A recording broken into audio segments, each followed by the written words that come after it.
अस्सलाम जी। आज मेरे इस हाथ में एक iPhone 13 Pro Max है और इस हाथ में एक Samsung Fold 3 है। अब ये दोनों वो फ़ोन हैं जो कि पाकिस्तान में 3.5 से 4 लाख रुपए के बीच में मिलते हैं और जो इनको लेता है उसको बहुत तीसमार खान समझा जाता है। मगर अगर आप किसी बाहर के मुल्क में रहते तो यही 4-4 लाख के फ़ोन आपको कॉन्ट्रैक्ट पे बहुत सस्ते में मिल जाते। अब सवाल ये है कि ये कॉन्ट्रैक्ट होता क्या है, ये कॉन्ट्रैक्ट ऑफ़र कौन करता है और पाकिस्तान में ऐसे कॉन्ट्रैक्ट क्यों नहीं मिलते? इस सवाल के जवाब के लिए हमारे पास मौजूद हैं आज प्रॉफिट के सेक्टर एनालिस्ट दानियाल अहमद, जिनसे मैंने उनका फ़ोन भी लिया हुआ है, ये मेरा नहीं है। और हमारे प्रोड्यूसर तलहा, जिनका फ़ोन मैंने लिया हुआ है। इन दोनों में से मेरा कोई फ़ोन नहीं है। वो हमें बताएंगे कि ये महंगे महंगे फ़ोन अगर मैं कॉन्ट्रैक्ट पे लेना चाहूँ मैं कैसे ले सकता हूँ और पाकिस्तान में क्यों नहीं मिलता ये? तो वही बात है, अगर तो आप जाएं बाहर के मुल्क, किसी भी मुल्क में हफ्ते के लिए जाएं, ये सबके हाथ में होता है। तो नाक में दम करने वाली बात ना सिर्फ ये है कि उनके पास हमारे से बेहतर फ़ोन है, बल्कि उन्होंने 4 लाख रुपए दी थी, उन्होंने कोई अमूमन 40 या 30 हज़ार रुपये दिया होगा और बाकी सारा उन्होंने किस्तों में दिया है। तो इसको बैरूनी मुल्कों में कहते हैं कॉन्ट्रैक्ट। जहाँ आपका टेलीकॉम प्रोवाइडर आपको एक फ़ोन देता है एक सब्सिडाइज रेट पे, वो आपसे थोड़ा सा लेता है अपफ्रंट कॉस्ट और फिर उसको बाकी सबको डिवाइड कर लेता है। जो पाकिस्तान में हमारे यहाँ आता है, जैसे गाड़ियों के कहते हैं किस्तें वगैरह आती हैं। हाँ, अब पाकिस्तान के अंदर ये चीज़ें फैसिलिटीज़ मौजूद हैं टू एन एक्सटेंट, जो हमें हमारे रीडर याद करवाएंगे तंज करते हुए कमेंट सेक्शन के अंदर, कि जैज़ भी करता है, टेलीनॉर, जोंग, यूफोन, और उनके बेशतर बैंक भी करते हैं। अब टेलीकॉम प्रोवाइडर के साथ मसला मसाइल ये है कि आप जब फ़ोन लेने जाएंगे, आप उनको जाके ये नहीं कह सकते मुझे सैमसंग गैलेक्सी या फलाना नोकिया वगैरह या कोई भी चाहिए। वो आपको एक ऐसा फ़ोन देंगे जिसका ना आपको नाम पता है, ना आपके रिश्तेदारों को पता है, और ना तो आपको पता है कि साल बाद वो फ़ोन ने कभी ज़िंदा भी होना है कि नहीं। और अगर आप बैंक पे जाएंगे तो आप कहेंगे कि मुझे ये फ़ोन दे। पहले तो अगर वो पूछेंगे आपके पास उनका क्रेडिट कार्ड है कि नहीं है, नहीं है तो वो कहेंगे आप बाहर तशरीफ़ ले जाएं। अगर तो है तो वो आपको फ़ोन दे देंगे और आपको मिल जाएगा। मगर जब आप उनकी रेट लिस्ट देखेंगे ना, आपको ऐसे रेट्स देने पड़ेंगे कि अगर आप 2 साल पहले जाएँ, उन्हीं रेट्स पे आपको कट्स भी मिल सकती थी।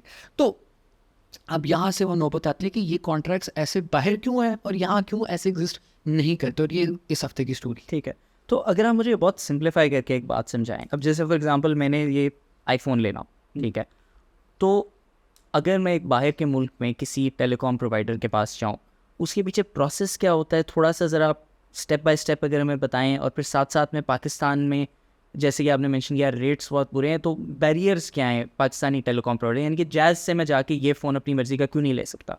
चले, सबसे पहले तो हम कहते हैं कि बाहर क्या होता है। बाहर ये होता है, टेलीकॉम प्रोवाइडर जो है वो बल्क में किसी भी मोबाइल मैन्युफैक्चरर से फ़ोन्स उठा लेता है और फिर वो अपने कस्टमर्स को देता है। बीच में एक फाइनेंसिंग सोल्यूशन होती है, बैंक हो जाए कुछ और हो जाए, वो आमतौर पर नहीं बताते, ना किसी को फ़र्क पड़ता है क्योंकि आपको मिल जाता है। अब पाकिस्तान में ये क्यों नहीं होता, वो मौजू है इस कहानी का, और वो बहुत मज़ाई है। अगर आप देखें तो वो बेशतर पाकिस्तान के मसले मसाइल की तरह है कि लोग बैठ के एक कमरे में गुफ्तगू नहीं कर सकते और वो आपस में बस रोते रहेंगे कि हमारे साथ ये हो गया, हमारे साथ ये हो गया। और ये एक, जब आप ये कहानी पढ़ेंगे तो एक चीज़ है जिस पे वो करना चाहते हैं मगर बस बात उनकी नहीं हुई। अच्छा, तो आपकी गालिबन मुख्तलिफ टेलीकॉम प्रोवाइडर से पाकिस्तान में बात हुई होगी, उन्होंने आपको क्या वजूहात दी कि इस तरह के प्रोग्राम, इस तरह के कॉन्ट्रैक्ट्स उनके पास क्यों नहीं अवेलेबल होते हैं? यानी कि उन्हें भी कोई मसाइल होंगे ना जिसकी वजह से वो इसको एज अ बिजनेस ऑप्शन नहीं लेते। तो आपने टेलीकॉम प्रोवाइडर्स की बात की, हमने प्रॉफिट पे 2 स्टेप आगे गए। हमने मोबाइल मैन्युफैक्चरर से भी बात की और हमने बैंकों से भी बात की और साथ टेलीकॉम। सबसे पहले मोबाइल मैन्युफैक्चरर से आ जाते हैं कि गालिबन आपने भी देखा होगा आजकल क्या कहते हैं, मोबाइल की जो रेट्स हैं वो बहुत महंगे हो गए हैं। और वो ना सिर्फ ये है कि पाकिस्तान की रुपये की जो वैल्यू वो गिर गई है, बल्कि पाकिस्तान में एक चीज़ आई थी मोबाइल मैन्युफैक्चरिंग पॉलिसी 2020 के अंदर। तो बेशतर आपके जो फ़ोन्स हैं वो लोकली अब मैन्युफैक्चर होते हैं, तो उनको भी गाड़ियों की तरह स्केल चाहिए ताकि वो अगर कहते हैं सस्ते हो सके। तो हमने उनसे पूछा आप क्यों नहीं स्केल बनाने के लिए ये क्या कहते हैं वो कॉन्ट्रैक्ट्स वगैरह देते। तो उनके मसले मसाइल सबसे पहले मैं आपको बताया था, उनका सिंपल मसला मसाइल ये है कि हमारे पास, हम पागल हैं कि हम कॉन्ट्रैक्ट पे दे जब हम कैश में दे सकते हैं। वो कहते हैं बाहर के मुल्कों में तो टेलीकॉम करते हैं, हम ये क्यों करें। तो दूसरा उनको मसला ये कहते कि चलो ठीक है, हमने सारा का सारा रिस्क अपने आप पे ले लिया, हमने चेक कर लिया, ये करना है वो कर लिया, वो बंदा किस्तें देना बंद कर दे, हम उसके पीछे कैसे चलें। उन्हें कहा अमूमन कोई लोग होते हैं अगर किस्तें ना भी दें और उनसे हम फ़ोन लेने जाएँ, वो फ़ोन के पुर्जे अलहदा करके वो बेच सकता है। तो कहते हैं हम ये क्यों रिस्क लें जब हम कैश पे कर सकते हैं। अच्छा, इसके अंदर एक फैक्टर मेरे ख्याल से बड़ा इंपॉर्टेंट होता है जिससे टेलीकॉम प्रोवाइडर ये काम कर सकता है कि आई थिंक अगर आप किसी टेलीकॉम प्रोवाइडर से कॉन्ट्रैक्ट करके एक फ़ोन ख़रीदें तो उस फ़ोन पे सिर्फ उस टेलीकॉम प्रोवाइडर की सिम चलती है, राइट? अब अगर किसी टेलीकॉम प्रोवाइडर ने ये कॉन्ट्रैक्ट दिया हो इंस्टेड, जैसे आप मोबाइल मैन्युफैक्चरर का मेंशन कर रहे हो, तो वो फिर सिंपली अपनी सर्विसेज विद होल्ड करके उस फ़ोन को इसेंशियली यूजलेस बना सकता है. Is that right? Yes, that is right. You are absolutely correct on that. उस बात पे याद था कि द टेलीकॉम प्रोवाइडर जब हमने बात की तो और हमने मोबाइल मैन्युफैक्चरर से जब बात की तो telecom provider is a better जज ऑफ कैरेक्टर कि हमारा कस्टमर कितनी देर से हमारे साथ रहा है, कि इसकी परचेजिंग एबिलिटी क्या है, इस पर कितना एक्स्ट्रा हम बर्डन डाल सकते हैं. मगर पाकिस्तान में ये भी मसला आता है कि आप एक क्या कहते हैं मोबाइल की सिम निकाल के दूसरी सिम डाल सकते हैं. तो फॉर एग्जांपल आपने जॉन से फ़ोन लिया और आप यूफोन पे चले गए, या आपने जैज से लिया और आप टेलीनॉर पे चले गए, या वाइस वर्सा. इन सब की आपस में कोई कोऑर्डिनेशन नहीं है कि वो ब्लैक लिस्ट कर सकें, तो आप स्वैप कर सकते हैं. मोबाइल मैन्युफैक्चरर्स तो एक सोल्यूशन ये निकाले कि जो लोकल ब्रांड जो कम्प्लीटली लोकल हैं वो अपना कोई सॉफ्टवेयर प्रोप्राइटरी सोल्यूशन ला देंगे कि लॉकिंग हो जाए, और या तो वो गूगल का वेट करे कि उनका भी कोई पैच आने वाला उससे लॉकिंग हो जाए. और अमूमन यही है कि दोनों कोलैबोरेट करके कर लें ताकि ये जो मसला मसाइल है कि कोई बंदा फ़ोन बंद करके कर ले, ये कर ले, वो कर ले, तो ये सॉल्व हो सकता है. और बहुत हद तक ये हो सकता है, लेकिन फिर इन दोनों का एक अलग बना आता है. तो लाइक हम लैंडिंग कंपनीज तो नहीं है. मोबाइल मैन्युफैक्चर कहता है हमारा काम है मोबाइल देना, और वो आपके टेलकोस कहते हैं कि हमारा बिजनेस मॉडल तो ये हम आपको डेटा सर्विसेज बेचते हैं. तो लाइक अगर हम दोनों ये नहीं करते, लोग कहेंगे कि क्या कहते हैं उनके माइक्रो फाइनेंस बैंक से, मगर वो सेपरेट बात है उससे. तो लाइक हमारा काम नहीं है. जो लेंडर इनके काम में आते हैं आप उनको क्यों नहीं पूछते कि वो हमारे पास क्यों नहीं आते. तो हमने प्रॉफिट पर उनसे भी जाके पूछा, उनसे जब जाके बात की, उनका तो सिंपल था लाइक कि 18% की आबादी के पास बैंक अकाउंट है, इसको तो हम दे सकते हैं क्रेडिट कार्ड वगैरह के थ्रू, कुछ ना कुछ हम कर लेंगे, बाकियों का क्या करेंगे? बाकी क्या क्या करेंगे. कहते वो तो हमें मसला नहीं पता. लेकिन लाइक जो 18% है उनके अंदर हम कुछ कर सकते हैं, आप हमारे से बात करने वाले बने. और लाइक जो नहीं कर सकते, तो लाइक फिर वही है कि अगर टेलीकॉम वाले कहते हैं कि हमारे पास इतनी अच्छी एबिलिटी, इतना एक्सपेंसिव नेटवर्क है to figure out everyone's ability, तो आप जाएं, आप हमें बता दें किन लोगों के पास नहीं है और हम कुछ कर लेंगे. और उनके पास बकौल उनके सोल्यूशन है कि लोग बंदा फ़ोन लेके कैसे गायब हो जाए. वो कहते हैं हम अंडर राइटिंग करते हैं. अंडर राइटिंग अगर आप गूगल करें तो आपको पता चलेगा वो रिस्क असेसमेंट प्रोसेस है, जिससे वो कर सकते हैं. लाइक अगर तो हम अंडर राइट करें तो लाइक हम अपनी गारंटी दे सकते हैं, हम अपने आप में इतना बिलीव रखते हैं कि वो डिफ़ॉल्ट नहीं करेंगे.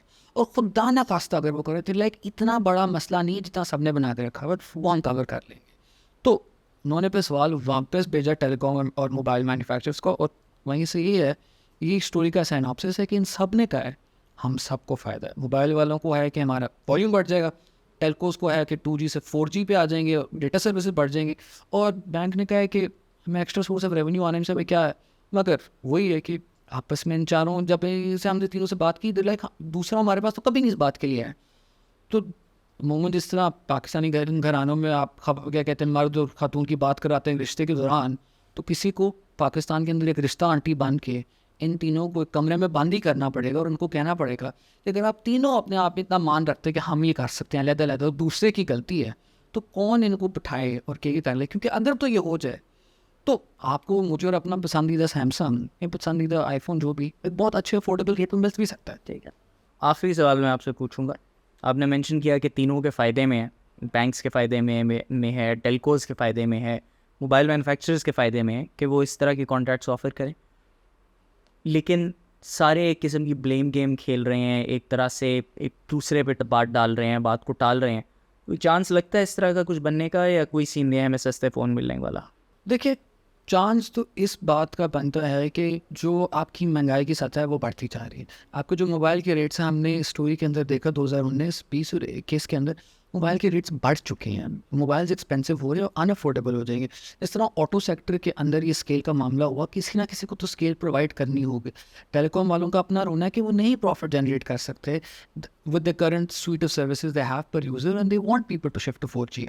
और बैंकों वालों को तो है कि हम वैसे ही पैसे के बिजनेस में, तो हमें मसला तो नहीं और पैसा बनाने में. तो इवेंचुअली तो ये होगा, लेकिन मेरा डर ये है कि ये तब होगा कि जो आम बंदा आईफोन का वो देखने का भी सोचे ना, वो बंद कर दे और खोते साथ ही बंद कर देगा. तो एक नेचुरल रेट पे होगा. और वही बात है कि अगर तो कोई, चाहे सरकार एक वो रिश्ता आंटी बनना चाहे और उनको बैठा सके, तो ये बहुत जल्दी भी हो सकता है. क्योंकि इसके अंदर जो जो सोर्स है, ब्लेम करने के बाद उन्होंने कहा कि हम उनके साथ काम करने को तैयार हैं. और सरप्राइजिंगली इन सबको एक दूसरे को बहुत अच्छी तरह पता है. इनको पता कौन कौन है, बट नहीं बात कर रहे. बहुत शुक्रिया दानियाल, थैंक यू.